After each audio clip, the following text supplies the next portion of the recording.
Hello दोस्तों, स्वागत है आप सभी का स्कैरी नाइट के एक और हॉरर एपिसोड में। और हम यहाँ बात करते हैं आपकी लाइफ की उन हॉरर घटनाओं पर जो आपकी लाइफ में हुई तो है, पर कोई भी उन पर यकीन करना नहीं चाहता। और आज की कहानी भी है एक ऐसी ही हॉरर घटना पर, और ये हमारे साथ शेयर की है हमारे एक सब्सक्राइबर दीपक ने। और दोस्तों, ट्रस्ट मी, ये कहानी सुनने के बाद आज आपको आराम से नींद तो नहीं आने वाली। तो लाइट बंद कर लो और हेडफोन लगा लो, और अब हम स्टार्ट करते हैं ये कहानी। और ये कहानी है हरियाणा की, जिसके अंदर एक जिला है जींद। और दीपक बताते हैं ये घटना उनके साथ करीबन 2021 में हुई थी, जब कोविड का टाइम चल रहा था और दीपक अपने गांव वापस गए थे। दोस्तों, दीपक बताते हैं वो आज भी इस बारे में किसी से बात नहीं करते, क्योंकि उस रात जो उन्होंने देखा वो आज तक ये समझ नहीं पाए कि वो सच था या उनका बस एक वहम। वो बताते हैं उनके गांव में एक पुरानी पानी की टंकी है, जो लगभग 20 से 25 साल पुरानी है, जो गांव के बाहर खेतों के बीच में बनी है। और पिछले 8-10 सालों से गांव में एक बड़ी ही अजीब अफवाह उड़ रही है।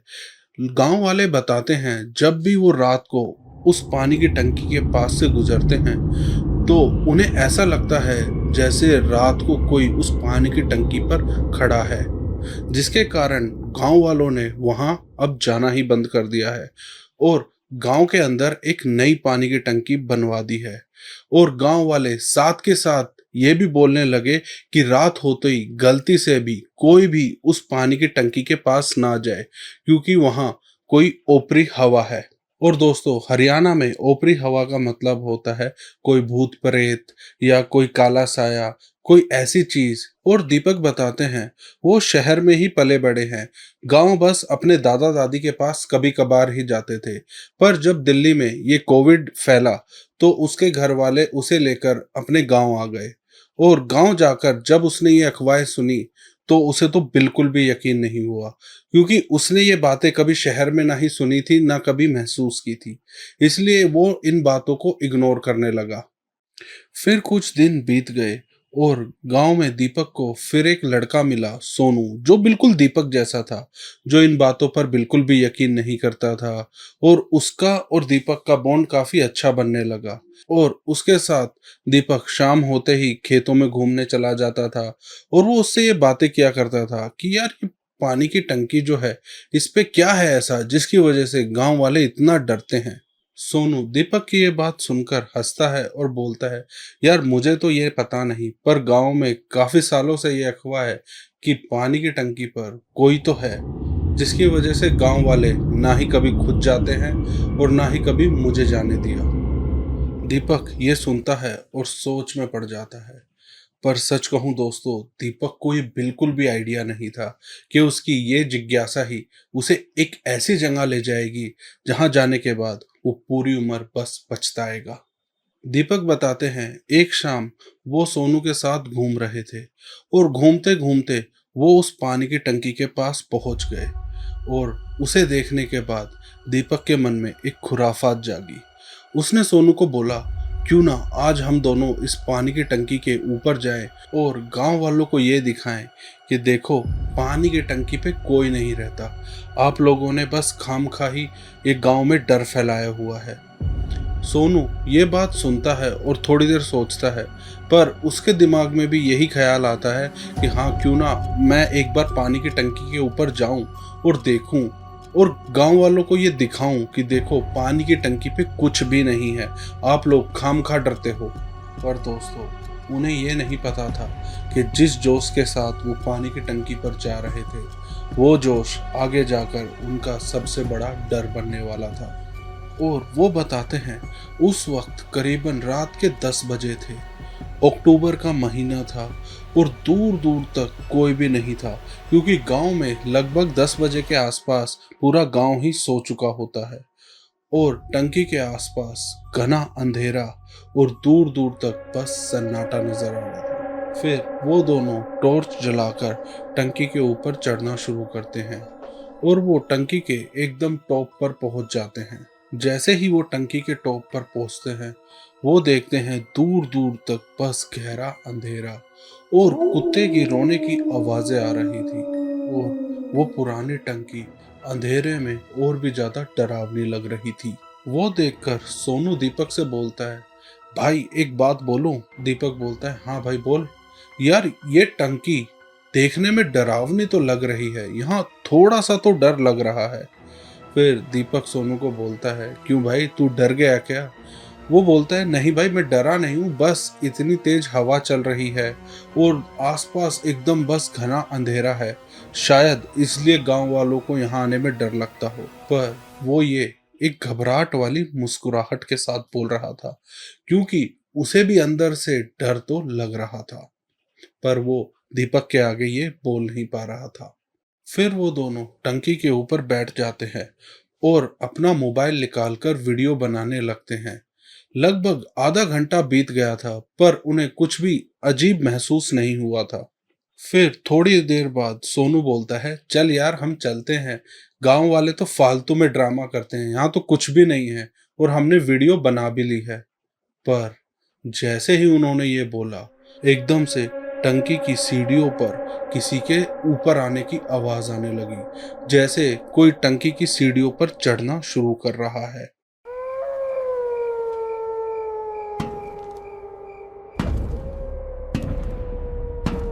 ये सुनकर वो दोनों एकदम से घबरा जाते हैं, एक दूसरे की तरफ देखते हैं और फटाफट नीचे की तरफ टॉर्च मारते हैं, पर वहां पर कोई था ही नहीं और तभी वो आवाज भी बंद हो जाती है। उसके बाद वो दोनों सोचते हैं शायद हवा की वजह से ऐसा हुआ हो और वो दोनों बैठ जाते हैं। लगभग 5 मिनट ही बीते थे, तभी वो आवाज फिर से आनी शुरू होती है और इस बार वो आवाज ऐसी लग रही थी जैसे वो बंदा बिल्कुल ऊपर तक चढ़ गया है। वो दोनों फिर से नीचे की तरफ टॉर्च जलाते हैं और देखते हैं वहां पर कोई भी नहीं होता और वो काफी घबरा जाते हैं। और दीपक देखता है कि सोनू के चेहरे का रंग बिल्कुल उड़ चुका था और वो दीपक को बोलता है, भाई अब यहाँ से चलते हैं। और दीपक भी हाँ में जवाब देकर बस वहां से निकलने की कोशिश करता है। जैसे ही वो सीढ़ियों से नीचे उतरना शुरू होते हैं, फिर अचानक टंकी के ऊपर से किसी के दौड़ने की आवाज आनी शुरू होती है, जैसे कंक्रीट की दीवार पर कोई तेजी से भाग रहा है। वो दोनों एक दूसरे की शक्ल देखते हैं और एकदम घबरा जाते हैं, क्योंकि जब वो ऊपर थे उन दोनों के अलावा तो ऊपर कोई था ही नहीं। और ये सुनकर वो दोनों फटाफट नीचे उतरना शुरू कर देते हैं। वो दोनों जैसे ही नीचे उतरते हैं, भागकर सीधा अपने घर चले जाते हैं और पीछे पलटकर एक बार भी नहीं देखते हैं। और उस रात वो दोनों चुपचाप जाकर अपने घर में सो जाते हैं और उस बारे में वो किसी से भी बात नहीं करते। पर अगले दिन सोनू दीपक के घर आता है और भाई जो वो उसे बोलता है, ये सुनकर तो दीपक की भी हालत खराब हो जाती है। वो दीपक को बोलता है, भाई तूने कल रात को एक बात नोटिस करी थी? दीपक बोलता है, क्या? कि जब हम नीचे उतर रहे थे मुझे ऐसा लग रहा था जैसे कोई हमारे साथ साथ नीचे उतर रहा है। दीपक ये बात सुनता है और हंसकर उसकी बात को इग्नोर कर देता है और उसे बोलता है, अरे भाई ऐसा कुछ नहीं था, तू शायद डर गया होगा।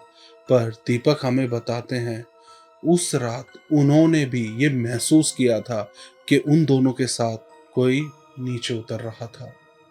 और दोस्तों ये सुनने के बाद सोनू तो चुपचाप वहां से चला जाता है, पर दीपक के दिमाग में कंटिन्यूअस यही चल रहा था कि ऊपर कौन था, क्या सच में उस टंकी पर कोई था जो उनके साथ उस रात नीचे आया। फिर उसके बाद लगभग एक हफ्ते तक ना उन दोनों ने उस टंकी के बारे में कोई बात की और ना दोबारा वो उस टंकी के पास गए। फिर एक हफ्ते बाद गांव का सरपंच उनके पास आया और उसने उन्हें बोला कि बेटा, जो पुरानी टंकी है ना गांव की, वहां पर जो स्टोर रूम है उसकी सफाई होनी है, तो हम गांव के कुछ जवान लड़कों को ले जाकर वहां पे सफाई कर रहे हैं, तो आप दोनों को भी चलना पड़ेगा। और भाई ये सुनकर दीपक के होश उड़ गए, क्योंकि वो गलती से भी दोबारा उस टंकी के पास जाना नहीं चाहता था, पर सरपंच ने बोला था, जिस वजह से वो मना नहीं कर पाया। गांव के कुछ लोग और उसका दोस्त सोनू वो सब पुरानी टंकी के पास पहुंचे। वो देखते हैं टंकी के नीचे एक पुराना छोटा सा कमरा बना था जिसे वो स्टोर रूम कहते थे। वो कई सालों से बंद पड़ा था। लगभग उसके गेट पर पूरा धूल जमी थी और दीपक अंदाजा लगाता है जैसे 3-4 सालों से उसकी सफाई हुई ही नहीं है। गेट मानो 3-4 सालों से खुला ही नहीं है। वो सारे लड़के उस गेट के पास खड़े होते हैं और थोड़ी देर बाद सरपंच आता है। वो देखता है कि उसके पास उस कमरे की चाबी है ही नहीं। उसने घर पर काफी ढूंढा पर उसे वो चाबी मिली ही नहीं। मजबूरी में वो उस गेट का ताला तोड़ते हैं और भाई ताला तोड़कर जब वो अंदर जाते हैं वो देखते हैं कमरे में बहुत ज्यादा धूल जमी है। पूरा कमरा तहस नहस हो रखा है। पर वहां उन सबको एक बड़ी ही अजीब चीज नजर आती है। वो देखते हैं जमीन के ऊपर पैरों के निशान बने थे। धूल कई सालों की जमी थी जिसकी वजह से वो पैरों के निशान बिल्कुल क्लियर विजिबल थे। ऐसा लग रहा था जैसे कोई आदमी नंगे पैर अंदर से बाहर गया है। पर वो सब देखकर हैरान थे कि ये कमरा तो इतने सालों से बंद है, तो इस कमरे से अंदर से बाहर गया कौन? और बाहर तो ताला भी लगा था। वो देखकर सोनू धीरे से दीपक के पास आता है और उसके कान में बोलता है कि भाई ये वही बंदा तो नहीं जो हमारे साथ उस रात नीचे उतरा था। और भाई ये सुनने के बाद दीपक के एकदम पसीने छूट जाते हैं। वो सरपंच को बोलता है कि सरपंच जी मेरी ना थोड़ी तबीयत सी खराब हो रही है।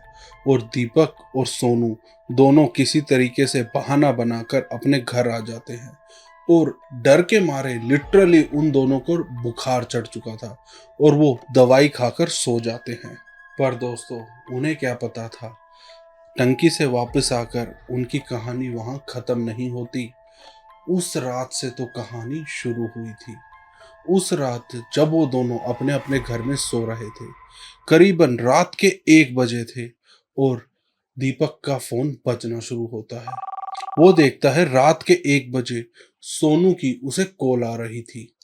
दीपक उसका फोन उठाता है और भाई उसकी आवाज सुनकर तो वो लिटरली कांप जाता है।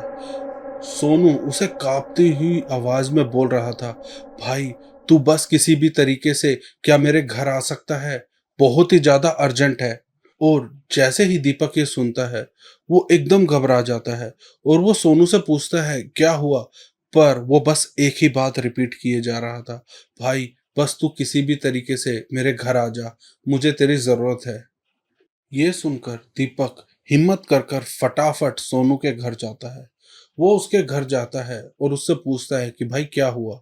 और भाई फिर सोनू डरता डरता उसे अपना फोन देता है और उसे बोलता है कि भाई इसमें ये वीडियो देख। और भाई जैसे ही दीपक वो वीडियो देखता है लिटरली उनके होश उड़ जाते हैं। दीपक बताते हैं सोनू के घर के बाहर एक सीसीटीवी कैमरा लगा हुआ था और सोनू को लगभग रात के 12 बजे ऐसा महसूस हुआ जैसे उसकी खिड़की पर कोई आदमी खड़ा है और जो कंटिन्यूअस उसे बस देखे जा रहा है। सोनू सो रहा था, अचानक से उसकी आंख खुलती है और वो पानी पीने के लिए उठता है। और भाई उसके बाद जो वो देखता है लिटरली वो कांपने लगता है। वो देखता है खिड़की के पास 2 आंखें चमक रही थी और जैसे ही वो वहां पर जाता है और कमरे की लाइट ऑन करता है वो आंखें एकदम गायब। वो कंफर्म करने के लिए अपना फोन चेक करता है और उसमें सीसीटीवी फुटेज देखता है और उस फुटेज में लिटरली एक सफेद कपड़ों में आदमी दिख रहा था जो काफी डरावना लग रहा था। और भाई जैसे ही दीपक ये देखता है भाई वो तो बिल्कुल कांपना शुरू कर देता है और उसकी हिम्मत ही नहीं होती कि वापस वो अपने घर चला जाए। और फिर वो दोनों रात भर लाइट जलाकर एक दूसरे के साथ बैठे रहते हैं और वो बिल्कुल भी नहीं सो पाते। अगले दिन जैसे ही सुबह होती है दीपक सोनू को बोलता है कि भाई यहाँ तू ना अकेला रहता है, तू मेरे साथ चल, तू मेरे घर चल। वहाँ पर मेरे माँ बाप हैं, मेरे दादा दादी हैं, वहाँ हम दोनों को ऐसा कोई डर भी नहीं लगेगा और पूरा परिवार साथ होगा तो शायद कुछ दिन बाद ये चीज़ें बंद भी हो जाए। और ये सुनकर सोनू उसके साथ जाने को राजी हो जाता है और वो दोनों दीपक के घर आ जाते हैं। जैसे ही वो दोनों दीपक के घर आते हैं, दीपक के दादाजी उन दोनों को देखते हैं और वो देखते हैं वो दोनों काफी डरे हुए लग रहे थे। दीपक के दादाजी आते हैं और उन दोनों से पूछते हैं, बेटा क्या हुआ? दीपक तो मना कर देता है कि दादाजी कुछ नहीं, पर सोनू अपने आप को रोक नहीं पाता और वो उन्हें सारी बात बताता है। ये सुनकर दीपक के दादाजी एकदम हिल जाते हैं और वो बोलते हैं कि तुम दोनों पानी की टंकी पर रात को गए ही क्यों थे? हम लोगों ने तुम्हें मना किया था ना कि वहां गलती से भी मत जाना। ये सुनने के बाद वो दोनों रोने लग जाते हैं और अपने दादाजी को बोलते हैं, दादाजी हमसे गलती हो गई, पर वहां पे ऐसा क्या हुआ था जिसकी वजह से गांव वालों ने वहां पर जाना बंद कर दिया? और वहां पर वो आदमी कौन था जो हमें महसूस हो रहा था? और उसके बाद फिर दीपक के दादाजी जो बताते हैं वो सुनकर तो भाई पूरी कहानी ही बदल जाती है। वो बताते हैं उस पानी की टंकी पर एक आदमी था जो काम किया करता था। उसका नाम महेंद्र था। पता नहीं उसकी लाइफ में ऐसा क्या हुआ, एक दिन उसकी लाश पानी की टंकी के ऊपर मिली और उस दिन के बाद से भाई गांव वाले जब भी रात को उस टंकी के आसपास से गुजरते थे वो आदमी उन्हें वहीं खड़ा मिलता था। कई लोगों का कहना है कि उन्हें आदमी दिखा, पर कई लोग आज भी इस बात को अफवाह मानते हैं। पर गांव के सरपंच ने ये घोषित किया कि आज के बाद रात को ना ही कोई वहां जाएगा और उसी के चलते एक नई पानी की टंकी गांव वालों ने गांव के अंदर बना दी ताकि किसी भी कारण से उन्हें वहां कभी जाना ना पड़े। वो दोनों ये बात सुनते हैं और दीपक फिर भी उस बात को एक अंधविश्वास ही मान रहा था, क्योंकि अभी तक दीपक के साथ ऐसा हुआ नहीं था। उसने बस फोन में ही देखा था। तो वो सोनू को बोलता है कि भाई कुछ दिन के लिए तू मेरे घर पर ही रुक जा, एक दो दिन बाद तेरा डर निकल जाएगा, उसके बाद तू चला जाइयो। मुझे अभी भी ये एक अंधविश्वास ही लग रहा है। पर दीपक को क्या पता था उस रात उसके साथ जो होने वाला था शायद उसके बाद से उसके लिए अंधविश्वास और हकीकत का मतलब ही बदलने वाला था। उस रात वो दोनों दीपक के कमरे में सो रहे थे। लगभग रात के 2:30 बजे थे। दीपक की आंख खुलती है। उसे कुछ आवाज आ रही थी। वो सोनू को उठाता है। वो बोलता है, भाई देखियो तुझे भी आवाज आ रही है। और वो दोनों ध्यान से सुनते हैं और उन दोनों को ऐसा लग रहा था जैसे दीपक के कमरे की छत के ऊपर कोई चल रहा है और बड़ी ही तेज तरीके से अपने पैर पटक पटक कर चल रहा है। दीपक सोचता है शायद कोई घर का ही चल रहा होगा, पर सोनू से एक बात बोलता है, भाई ध्यान से सुन, ये आवाज बिल्कुल वैसी लग रही है जैसी हमें उस रात टंकी पर आ रही थी। बस सोनू के ये बोलने की देर ही थी। दीपक एकदम से डरता हुआ सोनू को इशारा करता है कि भाई पीछे देख। सोनू पीछे पलटता है और भाई वो दोनों एकदम हक्के बक्के वो देखते हैं खिड़की के बाहर दो आंखें चमक रही थी, जैसे कोई आदमी खड़ा है और उसकी दो लाल आंखें एकदम चमक रही हैं। भाई ये देखकर दीपक जोर जोर से चिल्लाना शुरू कर देता है और दीपक की आवाज सुनकर उसके सारे घर वाले आ जाते हैं। वो उनके कमरे में आते हैं और वो लाइट जलाते हैं और लाइट जलाते ही वो क्या देखते हैं, दीपक और सोनू दोनों चिपककर एक कोने में खड़े हैं और बस चिल्लाए जा रहे हैं। उसके घर वाले उनके पास जाते हैं और बोलते हैं, बेटा क्या हुआ? और वो खिड़की की तरफ इशारा करते हैं और बोलते हैं, ये हमें मार देगा, ये हमें मार देगा। भाई ये देखकर उसके घर वाले एकदम कंफ्यूज। वो उन दोनों को हिलाते हैं और बोलते हैं, कौन है वहां, देखो तो सही। और हिम्मत कर कर जैसे ही वो दोनों वहां देखते हैं, वहां खिड़की पर तो कोई होता ही नहीं। वो दोनों बाहर जाते हैं, बाहर देखते हैं, पर पूरी गली सुनसान, पूरी गली में कोई होता ही नहीं। पर वो दोनों अपने दादाजी को सारी बात बताते हैं और ये सुनने के बाद उसके दादाजी उसके घर वालों को बोलते हैं कि कल कुछ नहीं करना, सबसे पहले हमारे गांव के पंडित को बुलाओ। फिर पूरी रात दीपक के घर वाले उन लोगों के साथ बैठे रहते हैं। सुबह होती है, वो लोग पंडित को बुलाते हैं। पंडित हवन करता है और उन दोनों को एक एक धागा देता है। वो पंडित बोलता है, 1 महीने तक तुम गलती से भी ना ही ये धागा उतारना और ना ही उस टंकी के पास जाना। फिर वो पंडित और पूरे गांव वाले उस टंकी के पास जाते हैं। वहां पर मंत्र से पूरी टंकी को एक लाल धागे के साथ बांध देते हैं और उसके बाद दीपक और सोनू 1 महीने तक अपने कमरे में ही बंद रहते हैं। उनकी हिम्मत ही नहीं होती वो किसी तरीके से अपने कमरे से बाहर चले जाए। फिर 1 महीना बीत जाता है और उन दोनों को वो आदमी दोबारा कभी दिखता नहीं है। और अब दीपक बताते हैं लगभग 6 साल हो चुके हैं उस हादसे को हुए। उस दिन के बाद से अब वो दोबारा उन्हें कभी दिखा नहीं है और वो काफी नॉर्मली अपनी लाइफ जी रहे हैं। तो दोस्तों, कैसी लगी आपको ये कहानी? अगर कहानी अच्छी लगी तो चैनल को सब्सक्राइब करें और वीडियो को लाइक करें, क्योंकि हम बड़ी मेहनत कर कर आपके लिए ऐसी रियल हॉरर घटना ढूंढ कर लाते हैं।